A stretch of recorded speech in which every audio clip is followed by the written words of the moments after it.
Warning: this episode contains sexually explicit descriptions. It is not suitable for young children. Listener discretion is advised. So far in Season 2, we've looked at the systemic problems that arise when men are treated as women under the law. But what happens on a more personal level? For example, what happens when the man you love announces that actually he's a woman? You do feel anger, and it is like losing somebody you love. It is like them dying, because you do go through all the stages of grieving. The only difference is when somebody dies in real life, people around you accept that you need to grieve. And a lot of those people will grieve with you. You're allowed to have a funeral, which is ceremony.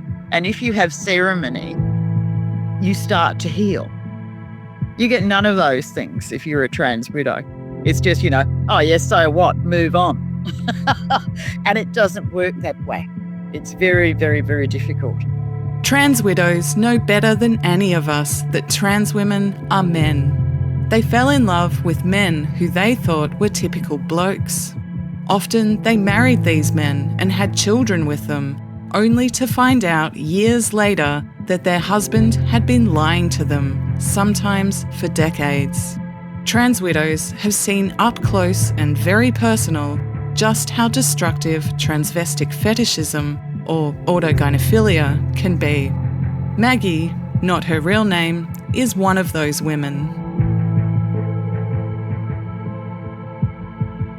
Welcome back to Desexing Society. I'm your host, Stasia Fry. Episode 8, Trans Widows. I think I was around about 38 when I met Fred. I was out after work having drinks with a girlfriend, and she was much younger than me and a very, very buxom but thin lady. So, she stood out amongst the crowd, very blonde with big blue eyes. And I saw Fred and I was really attracted to him, but it was very obvious that he was looking at her. Anyway, after a few drinks, I walked past where he was sitting and spoke to him. We struck up a conversation, and that's where it all started. A little bit embarrassing, but I will say that it started out as a one-night stand because that was all I wanted. I had come out of a long-term relationship and moved states after that. And I didn't want any involvement with anybody. It just, it was just to have a little bit of fun. So we got pretty drunk, I would have to say, basically thrown out of the establishment when it closed. We went back to my place, drank far too much Montreux. And I just thought, well, that's it. Never expected to see him again. But I would say what was interesting, when we walked through the door at my house, the first thing he said when I closed the door was, "There's two things you need to know about me. I've been married twice before, and sex is really important to me." I thought, interesting. Anyway, so the next day he asked for my phone number. And I thought, well, we'll wait and see.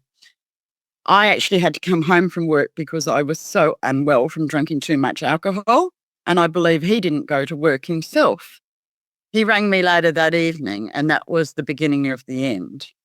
We had a long-term relationship on and off for probably 7 years before we were married. He asked me to marry him within 2 months of meeting him, which scared the bejesus out of me, and I said nothing. And the next time he asked me, I said no, because he wanted to have children. And I thought, well, that was probably not on the cards for me.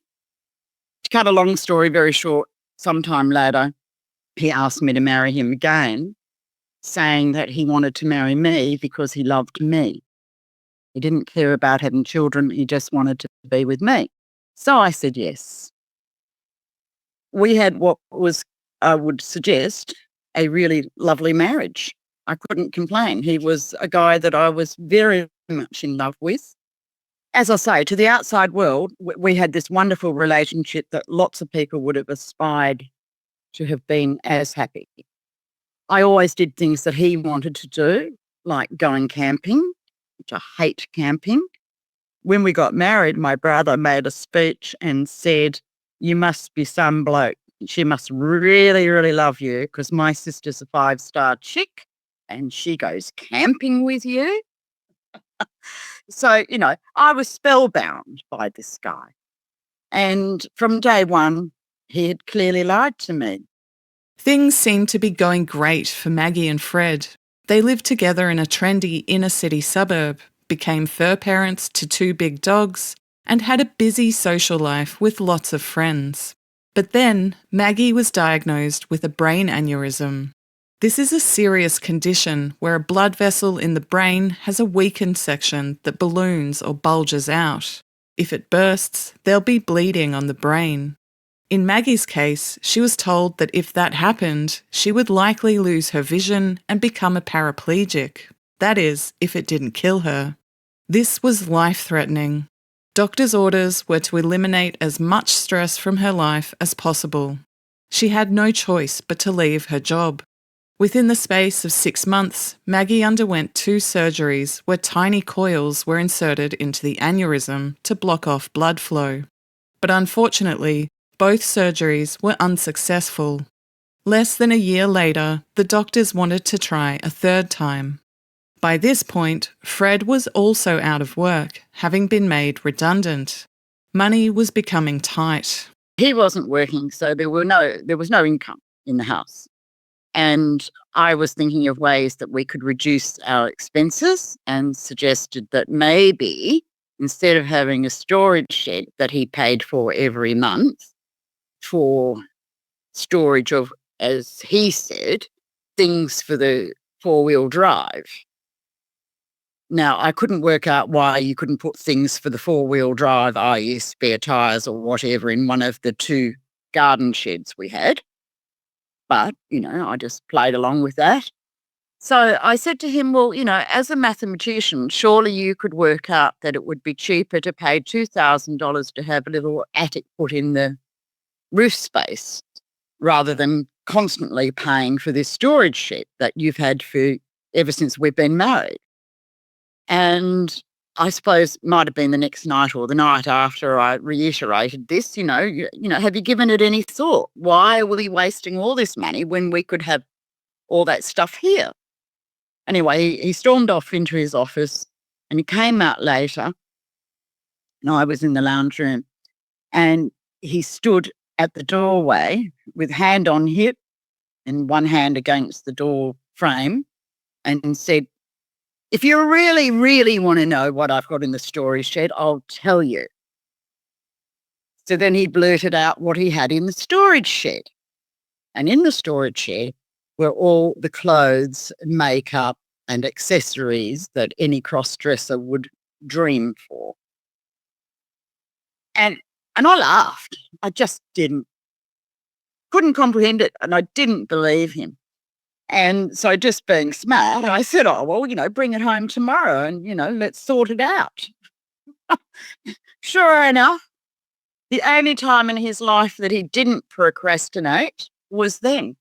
And he went to the storage shed and he came home with so many full-size, those great big black garbage bags that you use for gardening, the big, big ones, filled with women's clothes.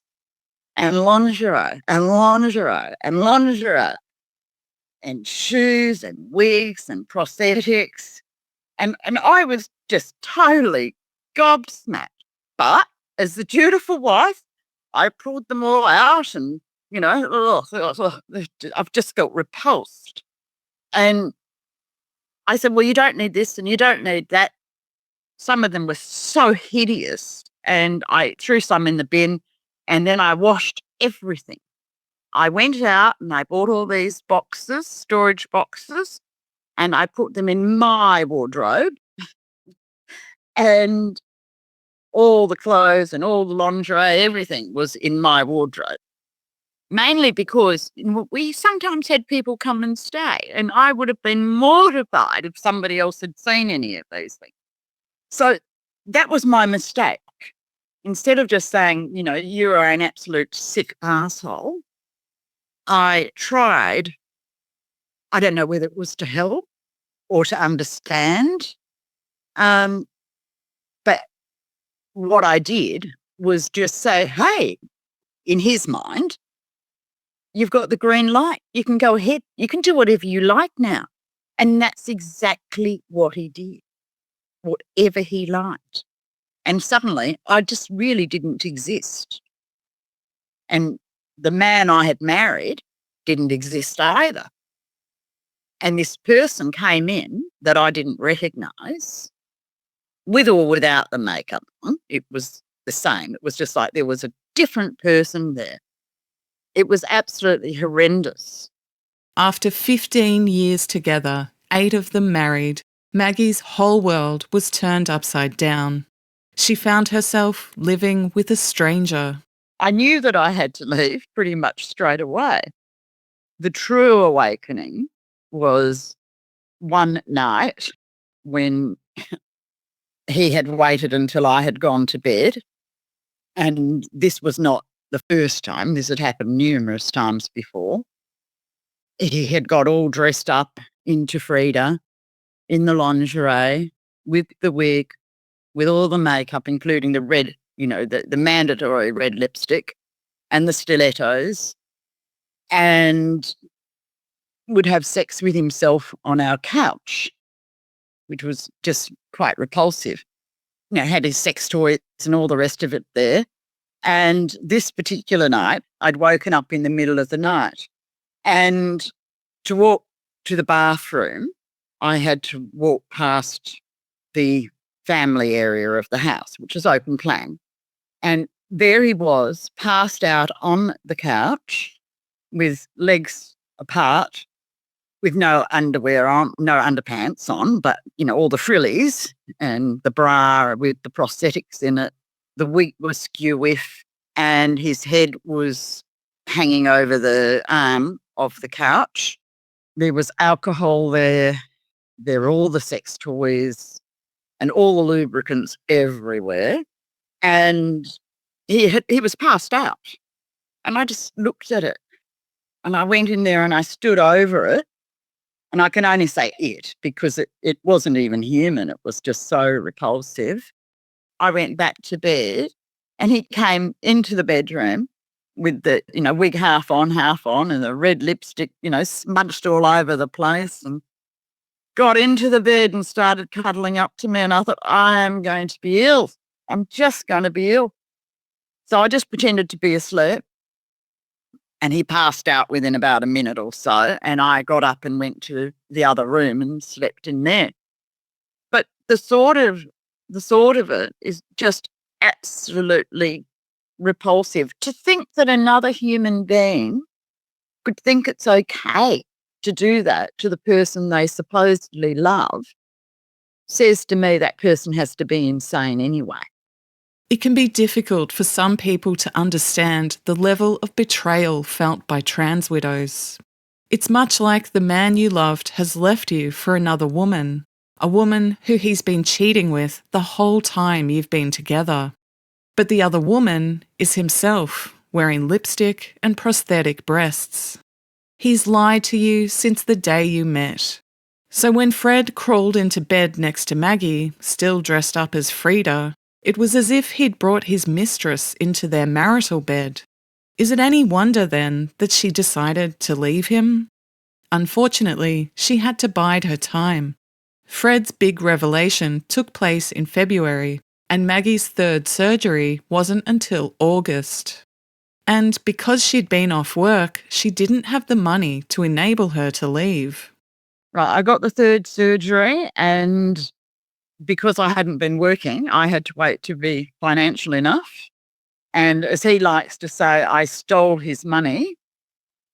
What I did was, he was working as a consultant, and he told this person that they should put the money into my bank account, and so gave them my details. right? And clearly that was because he didn't want to pay tax on it, right? So I knew that there was going to be quite a sizable amount of money come in December, and I made my plans to leave then, and that's what I did. But of course, he says I stole that, but I don't call it stealing when it's put into your account in the first place. But it was my only way of doing it. Perhaps you're thinking that this was a bit drastic. Why couldn't Maggie just sit down with him and explain that it was over? Well, she had good reason to leave in stealth. I had told him that I was seeing a psychologist, and he laughed. And he said, "Why? Why would you need a psychologist?" And I said, "Well, because I'm, very upset and I'm very depressed about what's happening in our relationship and who you've become." And he said, "You wouldn't know the meaning of the word depression. You wouldn't even begin to understand." And I said, "Well, I'm getting to the stage where I just want to leave." And his exact words were, in the horrid voice that he could put on when he wanted to be really nasty, "If you ever leave me, you will live in a hole in the ground and you will never have our boys," meaning our dogs. A hole in the ground generally means a grave, and that's how Maggie interpreted it, as a threat to her life. She was scared, and she knew that leaving a relationship is the most dangerous time for a woman. That's when men kill women. So anyway, I told him I was going for lunch and I was taking the boys with me. And then I said, "And then we're going to do this and do that. And there will be some other girlfriends come over in the evening. So I won't be home until very late." Knowing full well that within 5 minutes of me leaving, Fred would have become Frida and would have got so drunk that they would have passed out, probably at 8 p.m. So clearly I was right. So when I left for lunch at around about, I think it was 11:30, I was driven by a friend to the airport, and I had snuck out some clothes bit by bit, within the few weeks previously. So I had 2 bags of clothes and my 2 dogs, and that was, well, I was going to say that was it, but I had snuck out other things that I just refused to let him have, things that had, for me, that I really, really liked, that I knew he wouldn't miss, like cutlery and china and things like that. And bit by bit, friends brought it across to me when they came to visit. So I told him I was going to lunch and I never came back. And the next day, I got phone calls from people, both from that city and the city I had moved to. And he had been ringing frantically trying to find me. And of course, he didn't notice I was missing until the next day, because he would have got so drunk and passed out. He would have probably woken up on the couch at 6 a.m. or 7 a.m. and was ringing people saying, "Oh, I'm really, really worried about her. I think she's mentally unstable since she's had these surgeries," and whatever else, like it was all my fault and I'm the one who's crackers. And it was just such a joke. And, whatever. I rang him and said, "Look, this is where I am. I'm never coming back."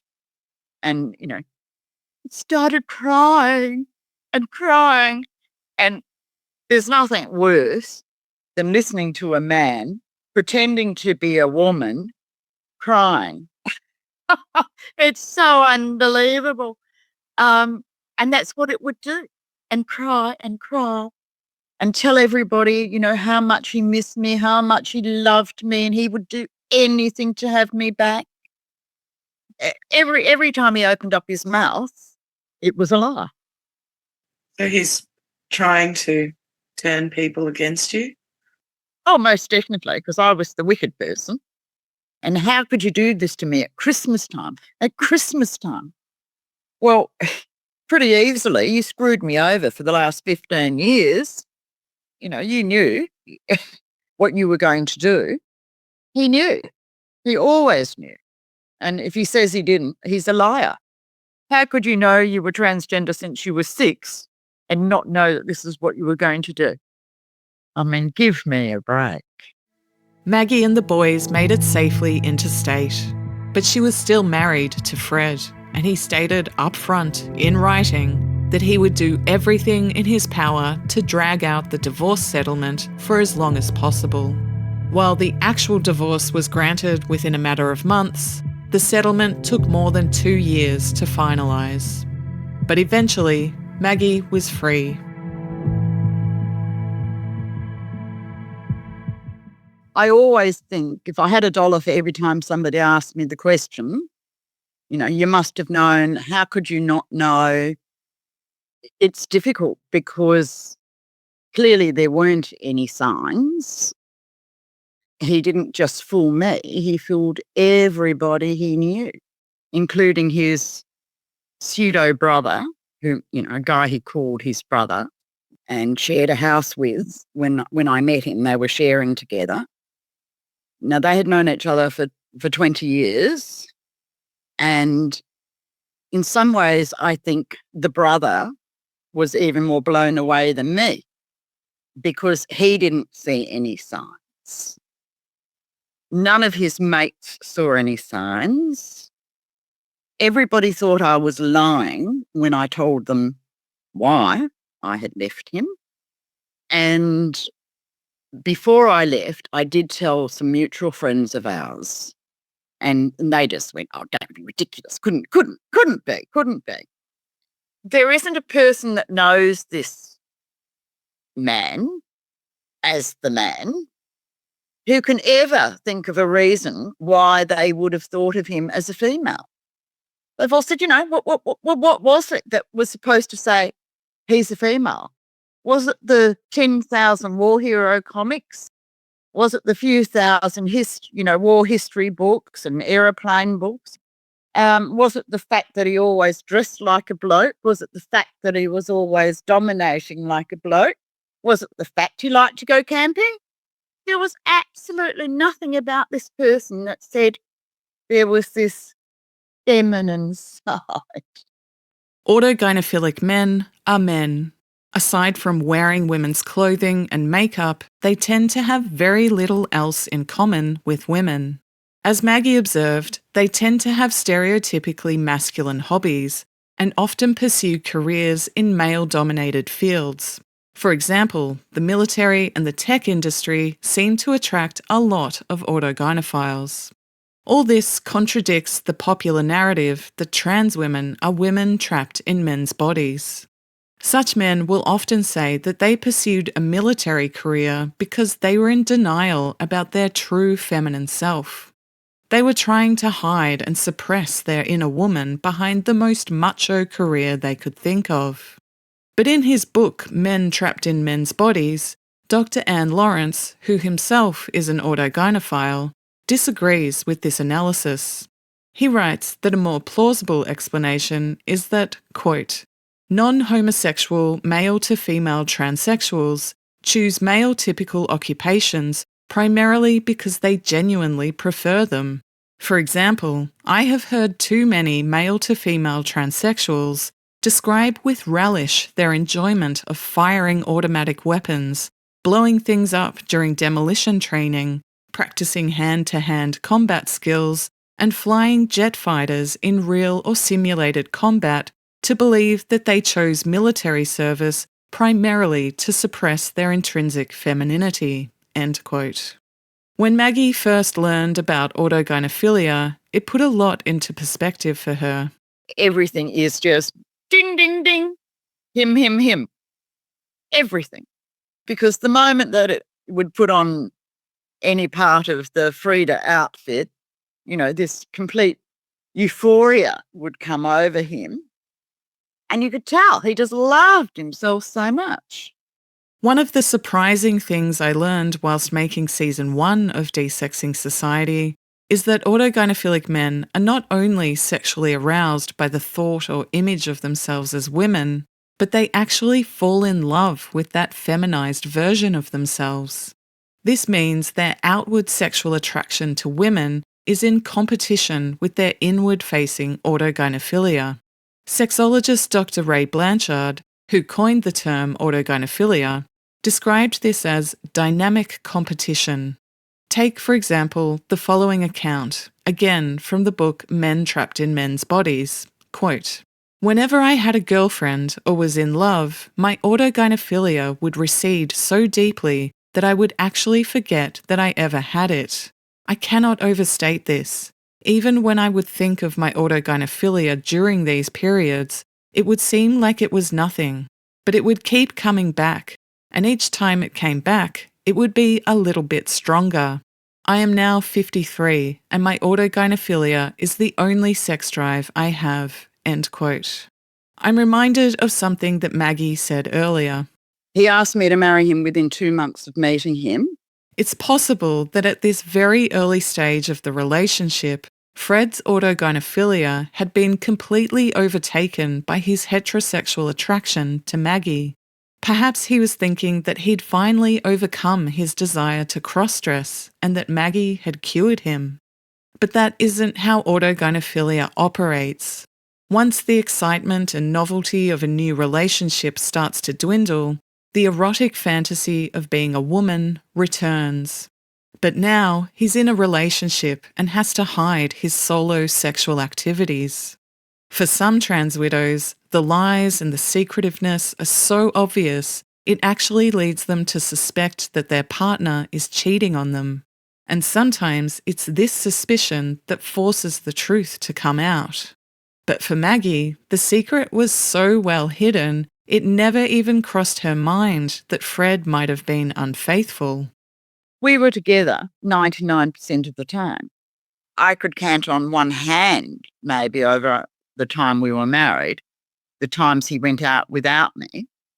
So it's not as if he was one of these absent partners that disappeared all the time. And then I thought to myself, well, when did he go to the storage shed?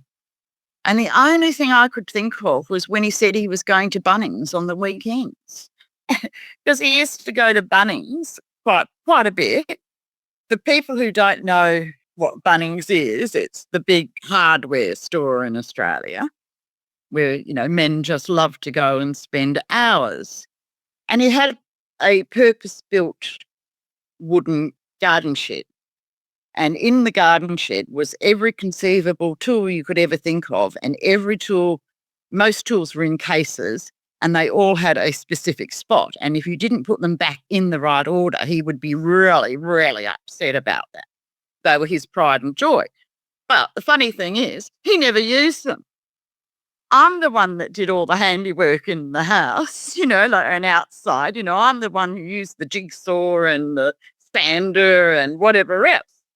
But he would come home from Bunnings with another new tool every time. So I think that he used to say, I'm going to Bunnings and go to the storage shed, which was en route to Bunnings, spend as much time as he wanted to in his storage shed, go to Bunnings and grab the first special that was at the door and come back and say, I've been to Bunnings. And because that's the only time I can think of that he had time to go to the storage shed. Some autogynephiles report going through cycles where they'll try to suppress their desire to cross-dress. Take, for example, this account, again from the book Men Trapped in Men's Bodies. Quote, "In 30 years of my marriage, I have been through the cycles of the desire to be female and cross-dress, followed by shame, guilt, purging, and the return of my desire to be female. Although I say that my desire returned after purging, I don't think it ever really went away." End quote. In this context, purging means throwing away all the clothing, makeup, and other paraphernalia that autogynephiles use to simulate being a woman. But in Fred's case, considering he had a storage shed filled with these items, it seems unlikely that he went through the purging phase. One cycle that he did go through was that of making promises and then breaking them. Many trans widows report this. The website transwidowsvoices.org features the stories of anonymous women whose husbands or partners transitioned. In Tinsel's story, she writes, quote, "I should have left 5 years earlier when he dropped his trousers in our living room to show me an insect bite and had forgotten he was wearing pink lacy women's knickers under his work clothes. This was one of the many times that I accidentally found out he had broken his word to stop cross-dressing. I was determined to do everything I could to save the marriage. A cycle had developed of lies being discovered, promises being made, promises being broken, compromises being formed, boundaries being put in place, boundaries being pushed, and further lies being discovered." End quote. Whilst Maggie waited for her next surgery, Fred's cross-dressing began to escalate, despite his promises that it wouldn't. Frida just came out more and more and more. Initially in the morning, for example, he would get up in the man's robe and be slovenly and sitting on his computer. And I might say, well, I'm going to the shop, or I'm doing this, or I'm doing that. I could turn around, come home in 10 minutes. And I did that one day because I'd forgotten something. And it was already getting dressed up into Frida. It was saying to me, oh, I won't do it, or I'll only do it occasionally. And it was just so obvious that this was going to be something that was a permanent fixture. And when I asked him directly, are you going to go the whole way? Are you going to transition? Don't be so stupid. I'm just a bloke who likes to dress up occasionally.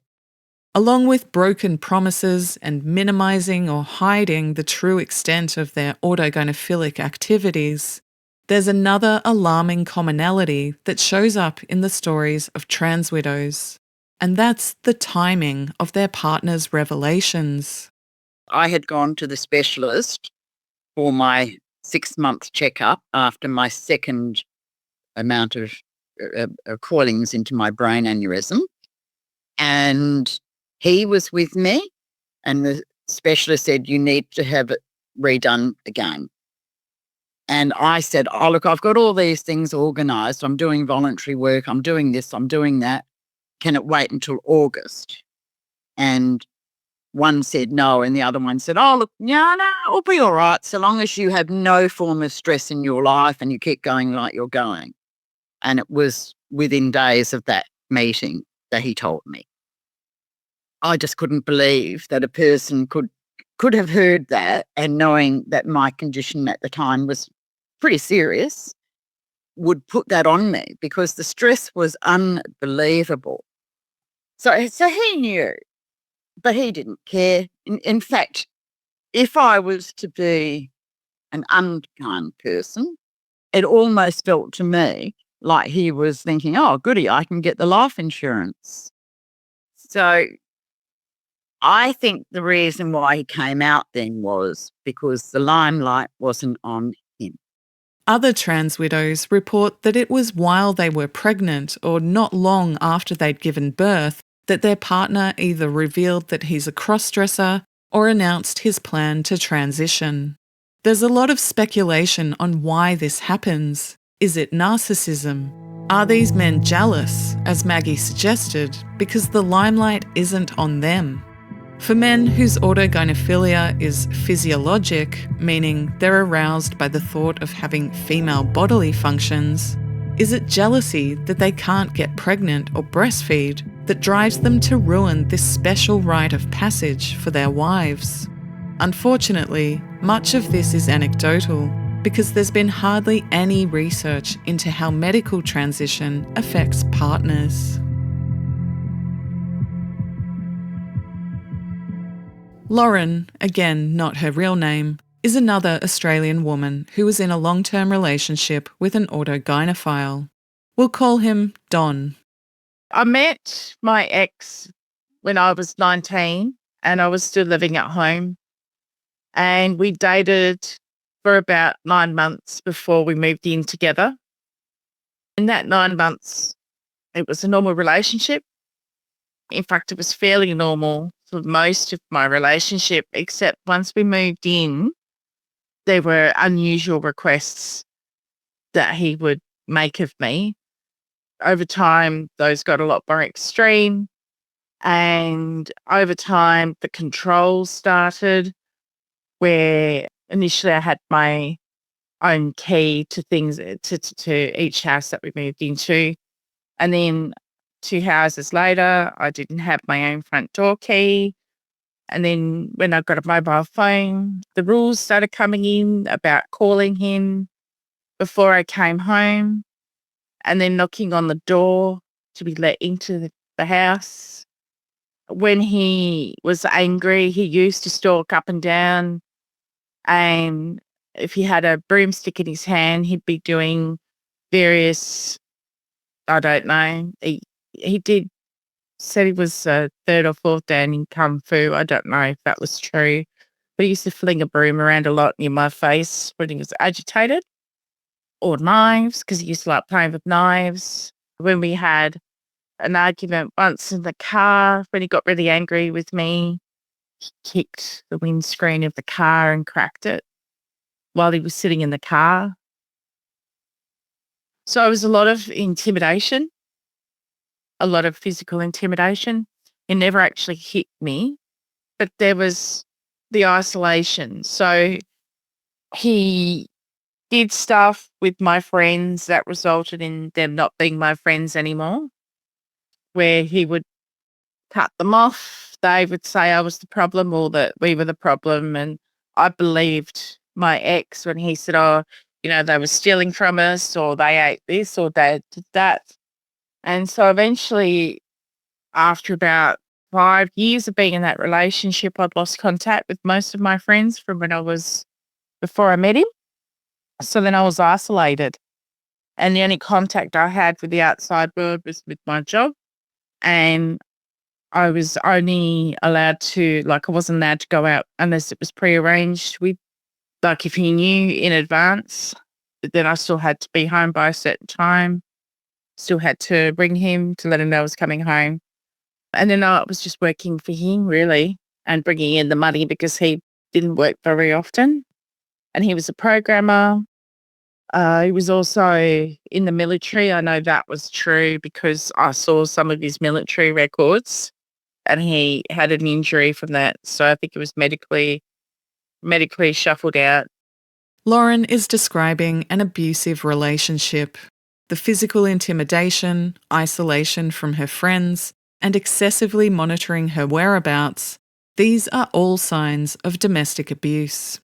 Don had also gained control of her money after she lent him her bank card to do grocery shopping and he refused to give it back.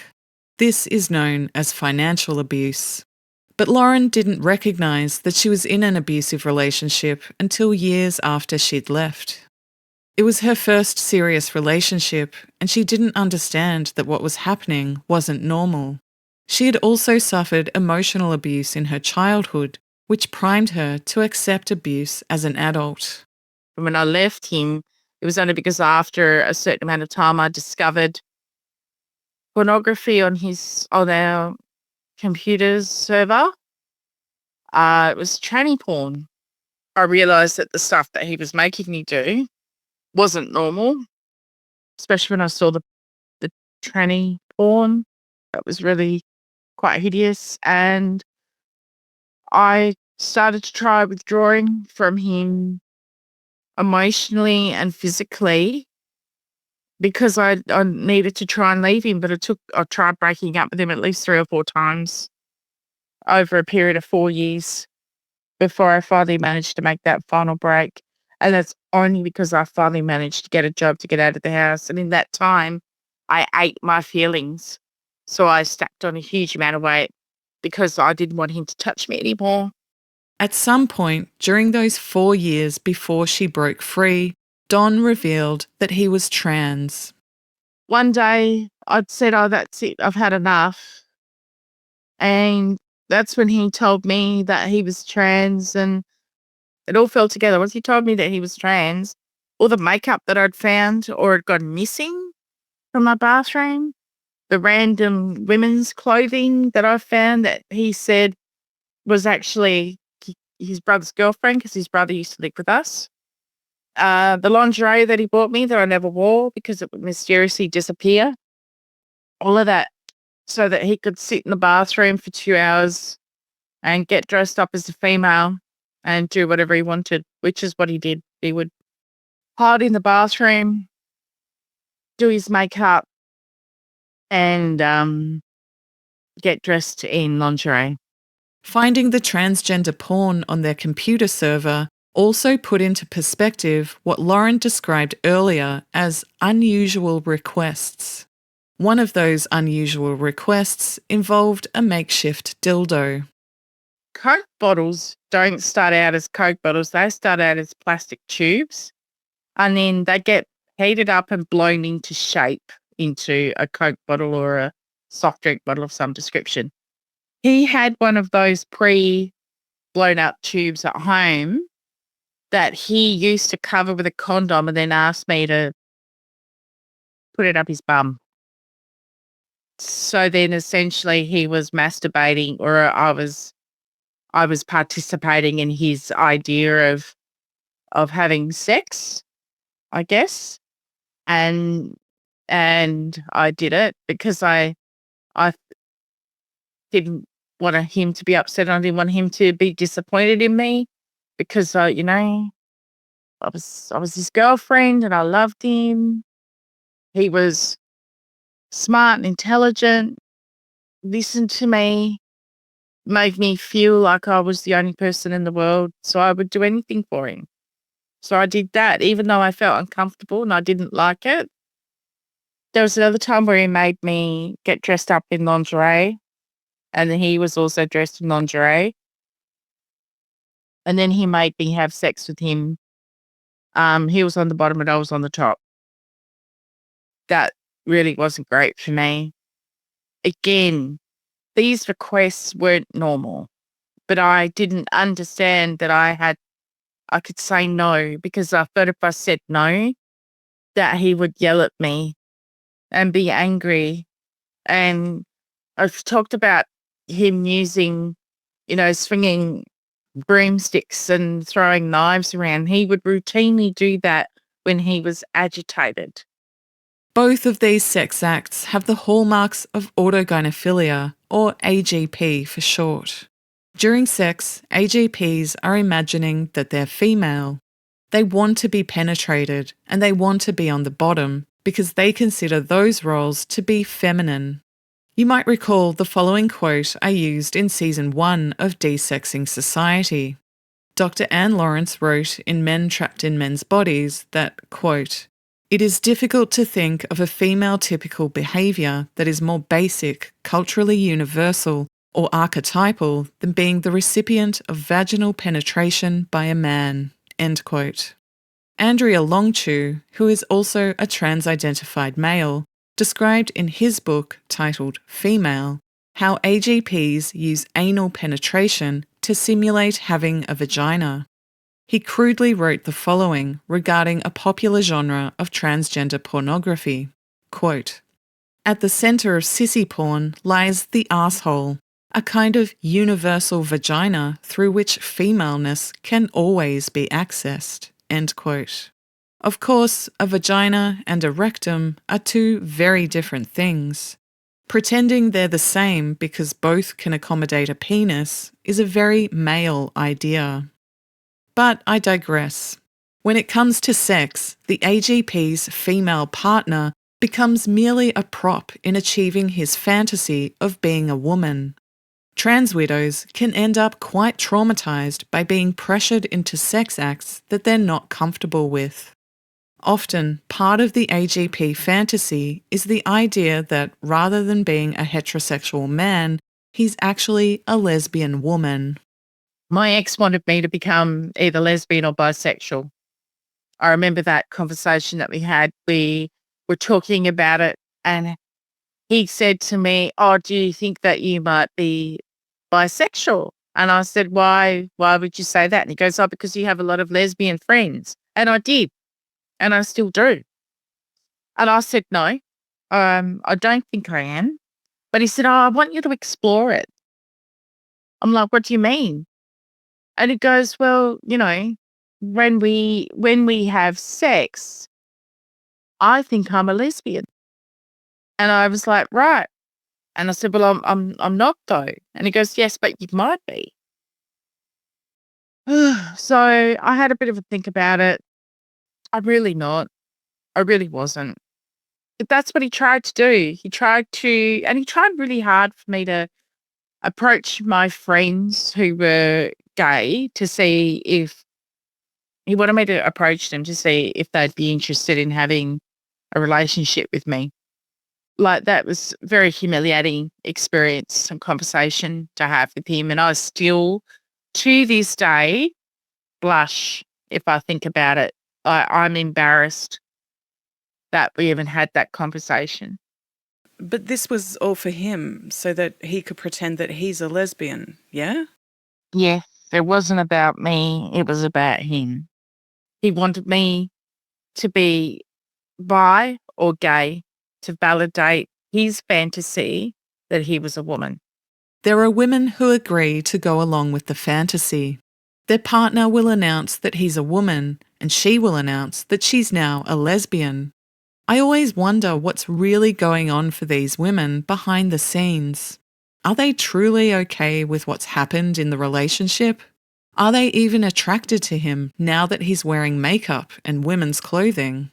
I think there are always going to be a small percentage of women that will think it's absolutely okay to be in a relationship with a trans woman, and they may be lucky that the relationship isn't an abusive one, but it is unlikely. It's more likely that these relationships are abusive and there is coercion involved, because I didn't realize that I was in a coercive, abusive relationship until 6 years ago. I did not understand that what happened to me was domestic violence because he never hit me, right? I still had the emotional abuse. I still had the financial abuse. So I think the women who stay are in an abusive relationship, whether or not they understand it. Some women may never understand that what's happened to them is abuse because it's so normalized. Women's reasons for staying can be complicated. I left my ex 20 years ago and I joined a message board, which is for partners of trans identified people, right? And there was only 2 people in that entire message board that left their partners, and that was me and the lady who started it. All the other women stayed, and they stayed because they felt they should be supportive. And they stayed because it was easier than leaving. Because if you leave, you run the risk of losing your children, your home, your family, your social connections. And that was 20 years ago. Now there's a social benefit to being queer and being in a relationship with a trans person because you're part of a rarefied community. Don't you know how oppressed trans people are? Look at me advocating for my husband or, my spouse. And so all of a sudden they become popular, they have more friends, they go to larger social events. But at the end of the day, the women that do stay, it's because they're going to lose their provider, the person, they've usually got kids. They're going to lose the person that's providing the income. They're going to lose their house and they're frightened. So that's why they do it. It's a tale as old as civilization. Women becoming locked into abusive marriages for the sake of their children. The woman is financially dependent on her abuser and can see no way out. When children are involved, things become even more complicated. So if you just park the trans label for a sec and just look at the men's behaviour, it's abusive, it's controlling, and it's very detrimental for kids to be in an environment where they can see the mothers conceding ground a lot of the time before she finally says she's had enough. Then when you add in the trans factor, I'm going to be dressing up as a woman. Call me mum, call me this. I can tell you right now that in the conversations that we've had over time with women who have had to sit there with their kids saying, why does dad want me to call him mum? It makes it's a visceral anger because it's something else that they're trying to take. They've destroyed the relationship. They've worked extremely hard to turn the children into trans advocates. Look at my dad, look at how amazing he is, but actually, no, dad's my mum. Here is I have two mums.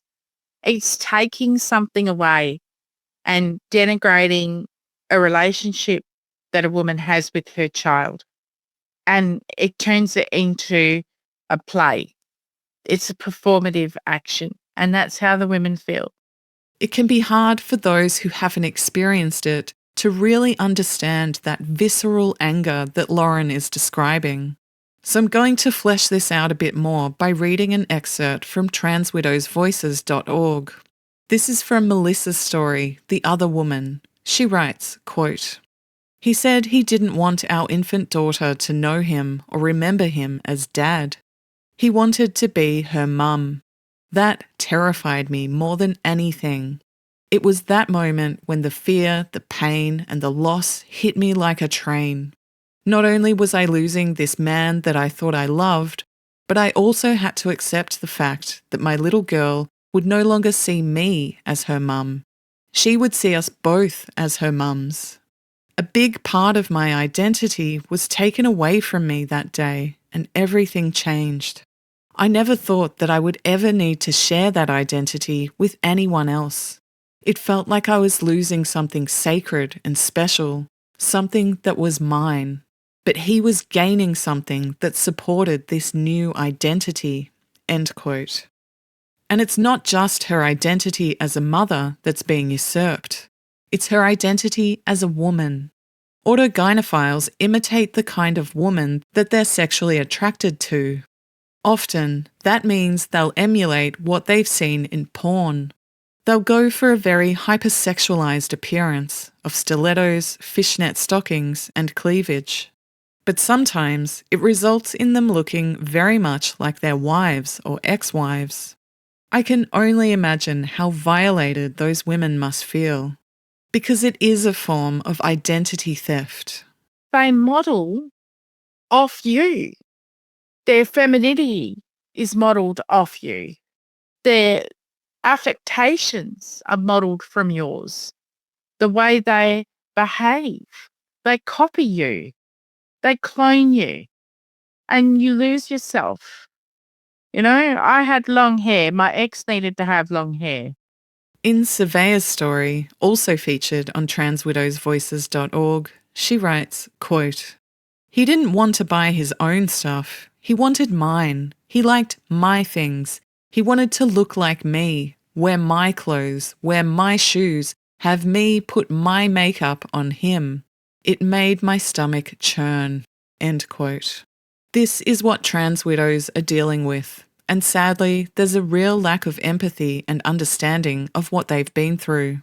The cultural narrative has been entirely focused on how stunning and brave trans women are for becoming their true self. Their wives are just supporting characters in their husband's transformative gender journey. And if they leave, then they're bad women. They're transphobes who rejected their partner's vulnerable, authentic self. Autogynephiles have loads of support, but trans widows, not so much. And finding a therapist who hasn't bought into the narrative that trans women are women can be quite difficult. I even went to a psychologist at uni and had started to unpick some of the issues, or tried to. And he was telling me, well, obviously, you know, you had a bad time, but your ex was also going through a terrible time as well. And I was sat there going, yes, but, you know, he did this stuff to me. then he'd say, well, how does it make you feel? I'm like, I feel like X, Y, Z. And go, okay, well, and he would say, okay, well, how can we help you change how you feel? And I was like thinking, I don't understand that. So I stopped going and seeing him. And anyway, after I found this trauma psychologist, I Googled the other guy. And then I found out he's one of the leading gender affirmation therapists in the city I live in. And at no point had he said anything to me about being an actual gender affirmation psychologist. I felt violated. When it comes to finding a therapist, Lauren has the following advice for trans widows. So, top tip, do not go into couples therapy with an abuser. Ever. Because they'll just use that to gaslight you. For a trans widow, anyone that's leaving a relationship, don't go to couples therapy. Don't go to a relationship counsellor. You don't need help with a relationship. You need someone that's going to listen to what's happened to you. And I think out of all of the different therapists out there, psychologists out there, trauma psychologists are the ones that have probably heard it all and will be the least judgmental.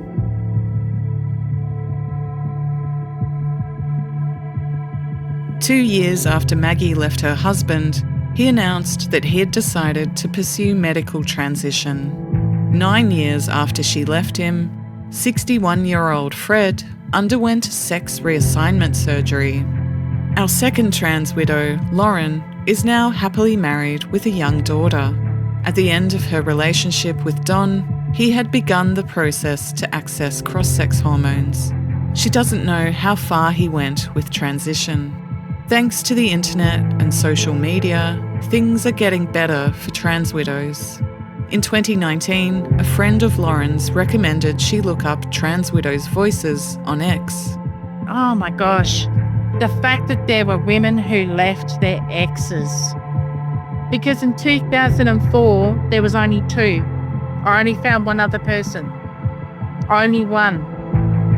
And then all of a sudden, I come across a tribe of them. And I was like, you're my people. And then the stories. Sharing their stories and experiences, trans widows are realising that they're not alone. And they're not transphobic bigots either. It is not transphobic to say no to a trans-identified man in a relationship with you. It needs to be understood that these relationships are usually toxic and extremely unhealthy, and women deserve better. We live the abuse, and yet we are continually ignored. They need to start listening to women like us. If you'd like to learn more about trans widows, please go to transwidowsvoices.org. There's also a free online documentary called Behind the Looking Glass, available on YouTube. Written and produced by filmmaker Vaishnavi Sundar, it's the first ever documentary examining the experiences of trans widows.